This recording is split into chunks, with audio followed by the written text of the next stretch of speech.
এই না কি কাণ্ড, বাটিগুলোও যে ফাঁকা। মাত্র 29 পিস মাংস খেলে কি পেট ভরে বাবা? তাই তো। ও মা, ও মা বাবা ছোট কাকিমা খুব ভালো মাংস রান্না করে, খাও। বাবা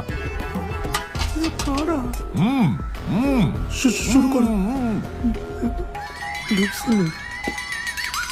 কি একটা একটা করে মাংস দিচ্ছিস? পুরো বালতিটা বসিয়ে দে। কি হলো?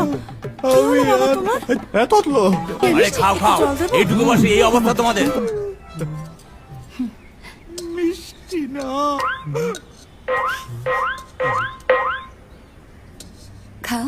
ছলো ছলো নয়নে হাসি মাখ